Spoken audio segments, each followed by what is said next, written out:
from the World Economic Forum, put your hands together for Alex Rodriguez! Yes! Come on! Woo!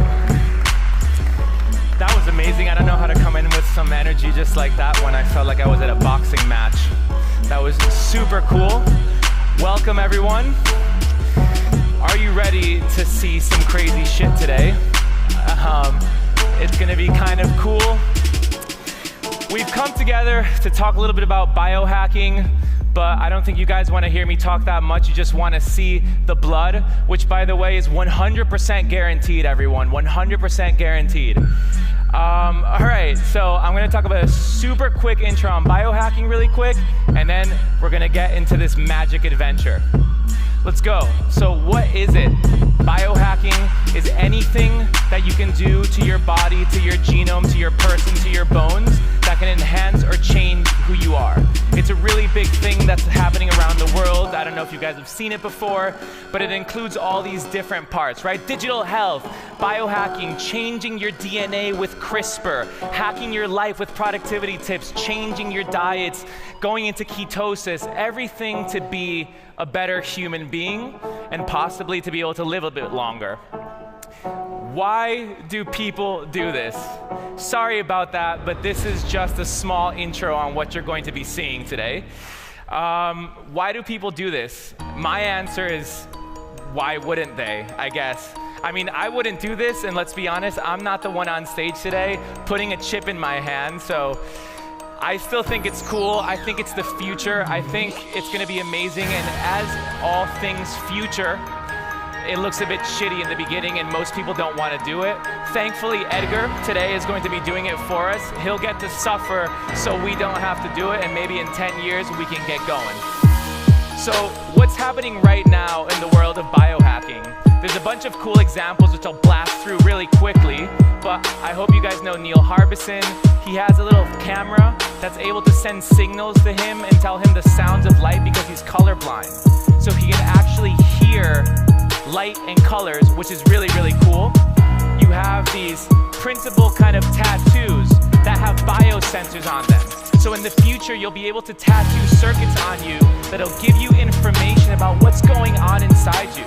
Your blood sugar, your amount of cortisol, meaning your stress, and a bunch of other crazy things. There's some people that have gotten really into putting magnets in their fingers. I don't fully understand it. I guess they want to feel like Magneto or something like this, but they say that they can sense magnetic fields. I'm not fully sure about this, but there's a bunch of cool examples. There's somebody that put these magnets in his ear so he can actually stream vibrations right into his ear and he can hear stuff. And last year, I don't remember when it was, he was able to get echolocation, you know, like bats do, because he had a thing that would emit sound and it would send him vibrations back to his different ears and the magnets that he had, so he was able to see without seeing, which is kind of cool. And there's infinite examples like this.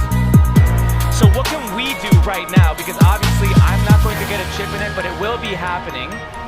There's a bunch of different technologies that you can use to hack your body right now, from the most simple, like blocking the blue light in your eyes, right? I don't know if you ever heard of this, but the blue light, the computer screens, it disrupts our circadian rhythm.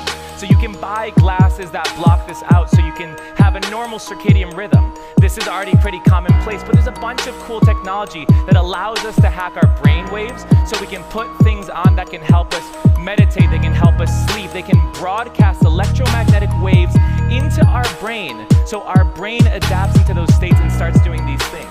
It's honestly a crazy world of technology that we live in. So what does the future of biohacking look like? These are a couple really crazy cool examples of what's going on right now, but there's a company called Second Sight, and they're making a bionic eye, kind of a cyborg eye, and they're able, partially for the moment, to restore sight to the blind. Right now they do it by integrating a small little chip into the retina, and the person wears some glasses and they're able to see shades, but in the future they could be able to see again with a cyborg eye and maybe zoom in or record. I don't know, the possibilities are infinite. There's a company called Kernel which are making chips that go into your brain, and right now they're doing it to help patients that have dementia and other things like this, but in the future it could be for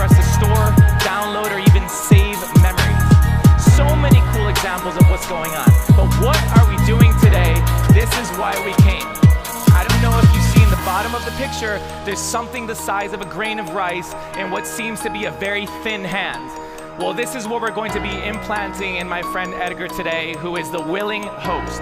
This is a near frequency communication chip, something that's very similar to what's inside your credit cards right now. And by implanting this chip in Edgar, we're going to be able to have a bunch of functionality. He's going to be able to put his credit card on there. He's going to be able to put the keys to his house, maybe the keys to his car, or even identify himself in the future.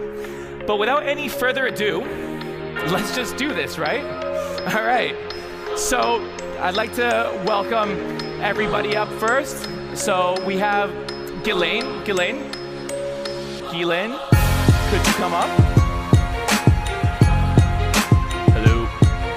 All right, so I'll be welcoming people up on stage as it goes. Woo! Thank you. Hello. All right, hello, finally. Hello. Very cool. Ghislaine, why are you here today?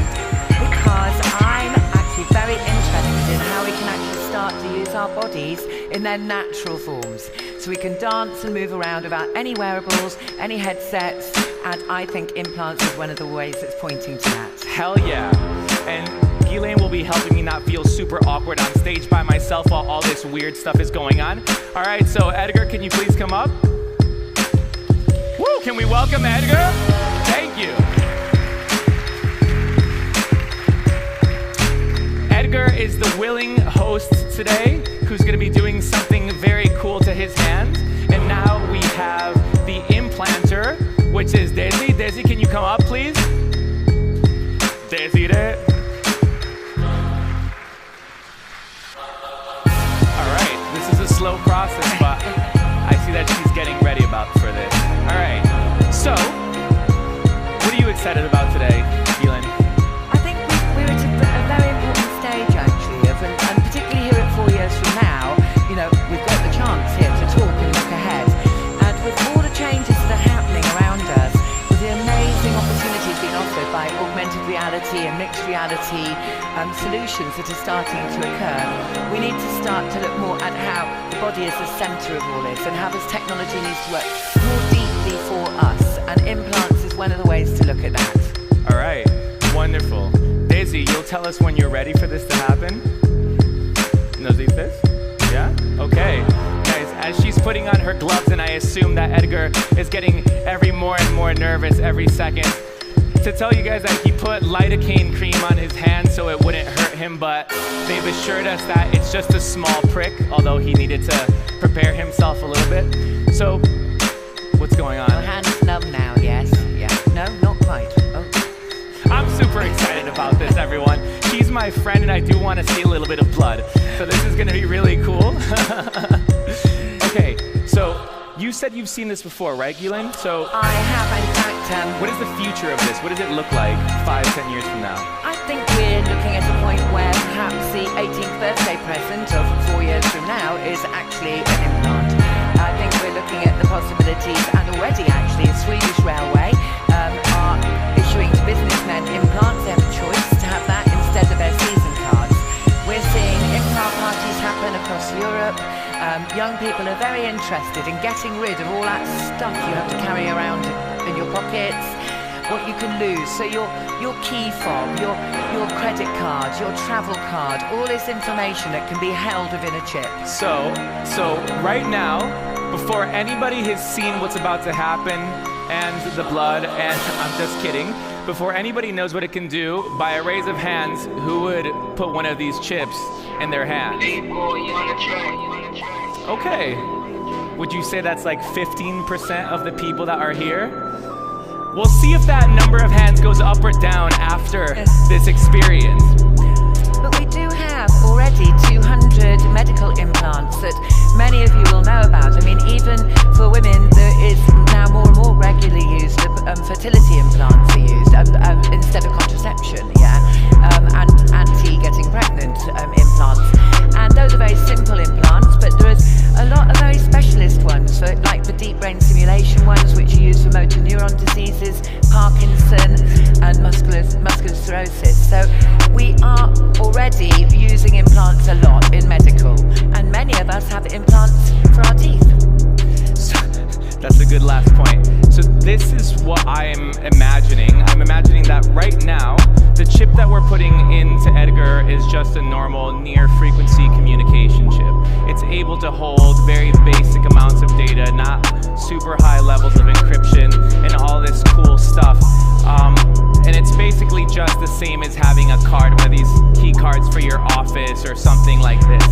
But I'm kind of seeing that a few years down the line, you could have so much stuff on this, right? Like what if you had some sort of biosensors in this? What if it could tell you your blood sugar as you're wearing it? Or what if it could tell you what your body is doing? How much melatonin is in your body right now? Is it a good moment to sleep or isn't it? Are you very stressed or are you not? Do you know all these amazing things that could be happening? She's rubbing her hands together, so it seems like this is going to happen. Are we going to do this? Are you ready? I'm super excited. Edgar, are you ready? Woo! All right. Let's be honest, this is me just talking a little bit because we're all excited to see this. We'll give it a couple moments of silence for the tension to build up and then I'll keep talking.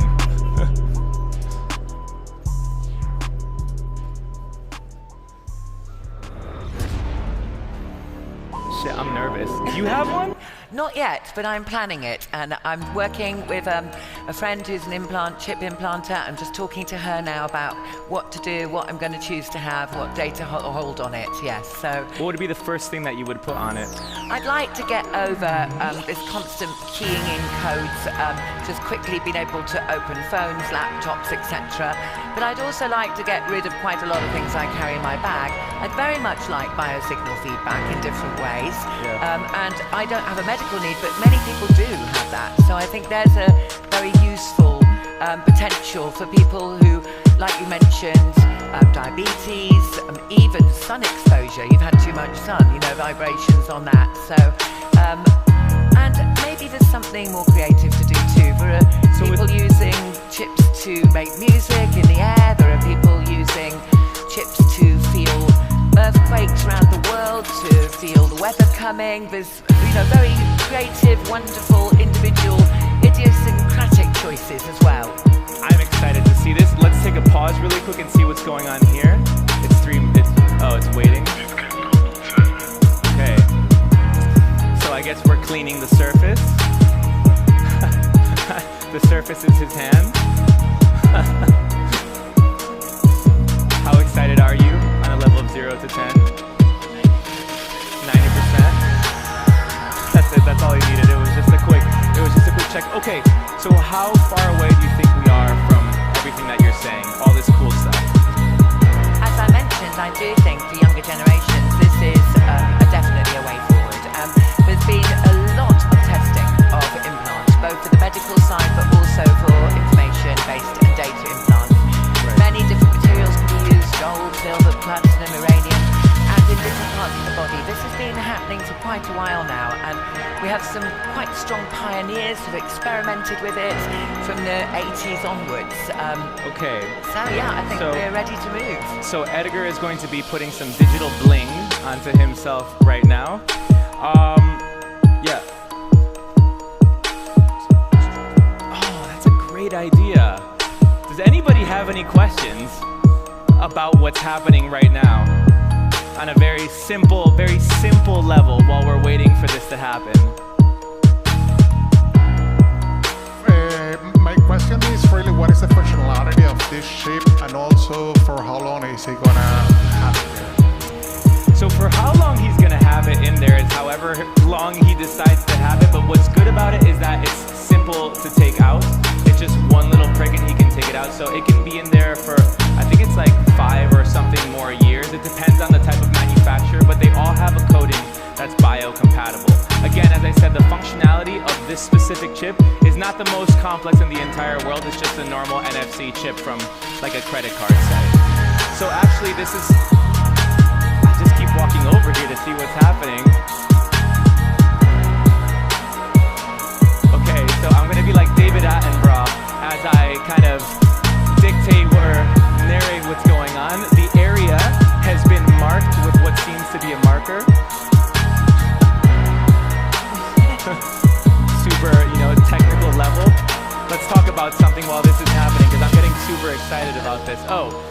another question. Sorry. Yeah, why not? Let's go for it, and then we'll keep talking.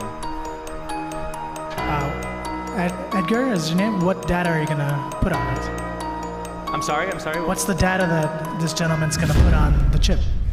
This gentleman, as he will explain to you later on, will be putting the opening credentials for his house on it. In a bit, he'll be able to put payment information on it, and he'll even be able to put some type of Bitcoin wallet and some other cool stuff like this. And if one day he gets a car that has one of these keyless entry fobs, maybe he can put that on there as well. Okay, this seems like it's going to happen right now. Moment of silence, everyone, for Edgar.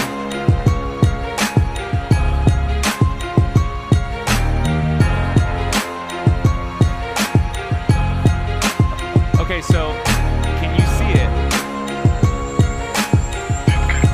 Find that angle. So, it's magnified, guys. It's not that big. Okay, so the syringe is about the size of 2 times the needle that they use to. Oh, it's happening. Okay.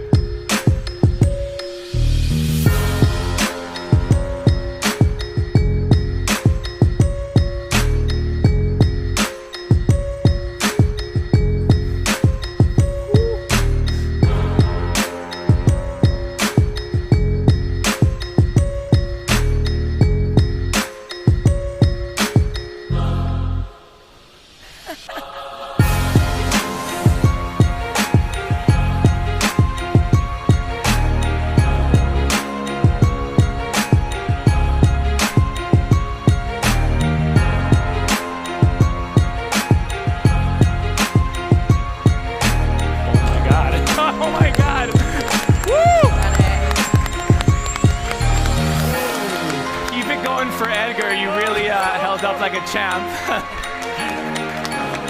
Okay, so a bit of technical specs, and then we'll pan back to Edgar to see how he's doing. But the size of the needle that was used was about 2 times the size of a needle that's used to take blood out. So about that. The chip is the size of maybe a grain of sand or 2, and it's covered in a material that's biocompatible, so our body doesn't degrade it over time, and it doesn't create any harmful interactions. There it is! Woo! All right. Can I get this mic over here? That was amazing. Thank you so much, Desiree. Edgar? Yeah? Why did you do this? Now that it's done and you can't go back, why did you do this? I did it basically for two main things. First, because it's super, for me, very useful, because I have a domotic house. I can open the door at the same time that, like, this is the key of my house. It will be the key of my house. And secondly, because I can withdraw it very easily. Simply making a little cat and pressing it. There we go. Woo! Thank you for doing this for us. So, now, this is the interesting part of the day. We're gonna do, you know, like in these cooking shows where they're cooking something and they're preparing everything and then it magically goes into the oven and literally 20 seconds after it comes all baked and perfect? This is what's happening right now. We're gonna do a quick switcheroo, and I'm gonna tell you why. It's because when you put the chip into somebody's hand, the tissue around it becomes inflamed for about 48 to 72 hours or something like this, so it can't be programmed on the spot. However, we already prepared this for you like a cooking show, so we already injected it in somebody, and we already programmed it with the necessary payment information. Pau, can you please come up onto the stage? Thank you very much. Woo! All right. So, right now, this is what's going to happen. We've programmed the chip that's inside Pau's hand to have all his necessary payment information. In this case, his Bank Sabadell account. Bank Sabadell have created a point of sale kind of system just because simply we don't have the normal point of sale thing that they have outside, so it's a virtual point of sale system. And what's going to happen is that Edgar is needing money from Pau.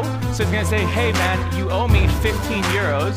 So he's gonna put his phone next to Pau's hands and he's going to take that money, direct deposit into his bank account. So this is the app right now.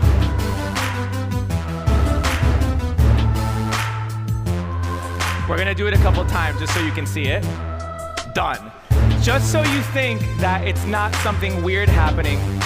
Bao, do you think that we can see the light, the LED? So this is the extra special part of all of this, is that there is an LED light inside of this chip, and it doesn't have a battery or anything like this. The energy feeds off of the actual frequencies that are being sent from the cell phone. Can you see the light? Yeah, okay, cool. So that light is underneath his skin right now. Wow. Okay, so an applause for everyone. Can we see the transaction being made? Okay, so if we zoom in, there we can see the transaction being authorized from Pau's wallet, which was on his hands, to Edgar's account. And this is not a Bitcoin wallet, this is actual money being transferred through Bank Sabadell accounts right now. So to talk about this, can we please get Ana Pujoriol on stage? Thank you. Ana is the director of financial services for Bank Sabadell. She's helped us do this entire thing, in part, the mastermind of this entire weird process, but awesome at the same time. Ana, what do you think of this? What's the future? Okay, we have been seeing now is what the future of payments could be. Now in payments, we are seeing a trend, which is the integration of the credit card in elements different from the card. Through tokenization, we can convert the credit card number into a token, and we can record or associate this token to any element, to a mobile wallet, to an implanted chip, to facial recognition, license plate, or whatever. Thank you so much, Ana, and thank you for all of this. Any last remarks? What do you think? Where should we go from here? I think it's wonderful that you come to do this and do it with the bank side. But as we were all talking today about, we know that, and particularly with banks, there's a lot of personal data here that's being used, and we need to have the debate about personal data protection, which the banks are very good at, but which needs to go into all the companies who are starting up to use chips, who are using personal data. And I think the second thing is, let's look 8 to 10 years from now and consider a space where we can use chips in our bodies to move augmented reality around ourselves, to actually use it within the workplace, through gestures, through our hands, through our whole bodies, without having to wear the wearables of today, the glasses of today. And maybe that's longer than 8 years away, but it's a very good place to look at, because then we are using our natural bodies and we're putting our human beingness at the center of technology. Thank you so much for that. Before we close, as the ending closing remark, I just want to synthesize what happens here today, just so you realize how crazy this was. We came on stage, we took a knowing victim, we implanted a grain of rice-sized microchip with communication capabilities into somebody's hands. We got Bank Sabadell to create a token for a credit card and an account, put it in there, and now that person is able to make mobile payments with their hands and whatever else lies in the future. Thank you so much, everybody, for coming. This is the end of the live biohacking implant show. Thanks a lot.